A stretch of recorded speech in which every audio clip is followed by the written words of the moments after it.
मुजफ्फरपुर में साइबर थाना पुलिस के द्वारा साइबर फ्रॉड करने वाला गिरोह का हुआ पर्दाफाश। पूर्वी चंपारण मोतिहारी का रहने वाला आयुष कुमार उर्फ रुद्र इस गिरोह का सरगना बताया जा रहा है।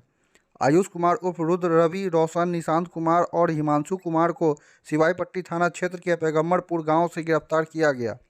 इसके पास से लैपटॉप, मोबाइल, सिम कार्ड, कई बैंकों के ATM कार्ड, चेकबुक और वेलकम किट बरामद हुआ।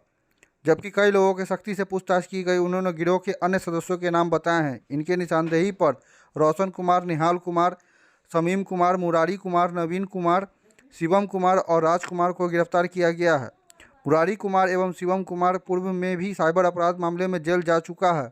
इन सभी के पास से मोबाइल फ़ोन, विभिन्न बैंकों के ATM कार्ड, सिम कार्ड और ठगी करने का पैसे का लेन देन का हिसाब कॉपी में लिखे खातेधारकों के नाम चिपकाए हुए हैं। मुजफ्फरपुर SSP राकेश कुमार ने बताया कि गुप्त सूचना के आधार पर सिवाईपट्टी थाना क्षेत्र के एक मकान में 4 लोगों को किया गया गिरफ्तार और उसकी निशानदेही के बाद और 7 लोगों को किया गया गिरफ्तार। यह सभी साइबर अपराध की घटना में सम्मिलित है। साइबर अपराध में विभिन्न धाराओं की कार्रवाई की जा रही है। इसकी जानकारी मुजफ्फरपुर SSP राकेश कुमार ने प्रेस वार्ता कर बताया। 8 अप्रैल 2024 को साइबर थाना को इनपुट प्राप्त हुआ था। उस इनपुट के आधार पे साइबर DSP श्रीमती सीमा, वहाँ के इंस्पेक्टर जनमेजय राम और कांस्टेबल देवेश तथा साइबर थाने की पूरी टीम के द्वारा यहाँ मुजफ्फरपुर में सिवाईपट्टी थाना अंतर्गत एक जगह छापेमारी की गई थी। वहाँ से 4 अपराध कर्मियों की गिरफ्तारी की गई है, जिसमें से एक का नाम आयुष है, दूसरे का नाम रवि है, तीसरे का नाम निशांत है और चौथे का नाम हिमांशु है। इन चारों ही अभियुक्त कर्मियों के पास से एक लैपटॉप और कुछ मोबाइल जब्त किए गए। जब इनके लैपटॉप और मोबाइल की जांच की गई तो ये चारों ही अपराध कर्मी एक साइबर फ्रॉड की प्रक्रिया में संलिप्त पाए गए। इन चारों अपराध कर्मियों की निशानदेही के आधार पर सीमावर्ती जिला मोतिहारी है, वहाँ पे छापेमारी की गई। वहाँ पे छापेमारी करके 3 लोगों की गिरफ्तारी की गई, जिसमें से एक अपराध कर्मी का नाम रोशन है, दूसरे का नाम निहाल है और तीसरे का शमी कुमार है। इन तीनों के पास से काफ़ी बड़ी मात्रा में ATM कार्ड्स, डेबिट कार्ड्स, विभिन्न बैंकों के पासबुक, चेकबुक और मोबाइल्स बरामद हुए। कुछ रजिस्टर्स भी बरामद हुए, जिसमें बहुत लंबा हिसाब किताब है।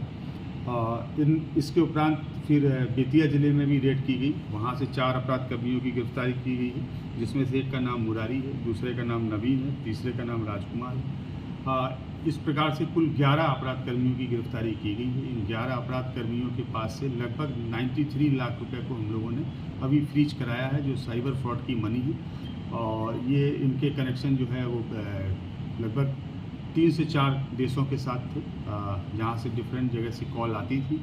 कॉल आने के बाद में इन लोगों के और इनके परिचितों के अकाउंट्स में पैसे आते थे और उस पैसे का ट्रांजैक्शन जो है करते थे। एक निश्चित अमाउंट की राशि कमीशन के रूप में लेके ये लोग बाकी की राशि विदेश भेज देते थे। इन सभी के पास से एक लैपटॉप है, एक टैब है, 36 सिम कार्ड्स हैं, 13 मोबाइल हैं, 21 ATM कार्ड्स हैं, बहुत सारे डेबिट कार्ड्स हैं और बहुत सारे ऐसे दस्तावेज प्राप्त हुए हैं, जिससे एक बहुत बड़े गैंग का खुलासा हुआ है। और हम लोगों के इस केस में और आगे फर्दर इन्वेस्टिगेशन करने के लिए बहुत सारे लीड्स प्राप्त हुए। किस तरह से सिंडिकेट चलाता था?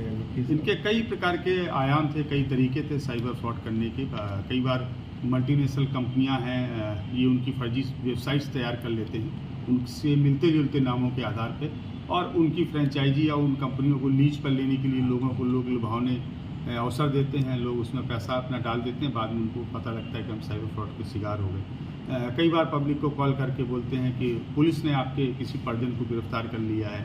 उनको छुड़ाने के लिए एक निश्चित राशि का अमाउंट मांगते थे ये लोग। कई बार किसी बड़ी जो कुरियर कंपनी है, कुरियर कंपनी के सर्विस प्रोवाइडर बन के उनके रूप में फ्रॉड का शिकार लोगों को करते हैं।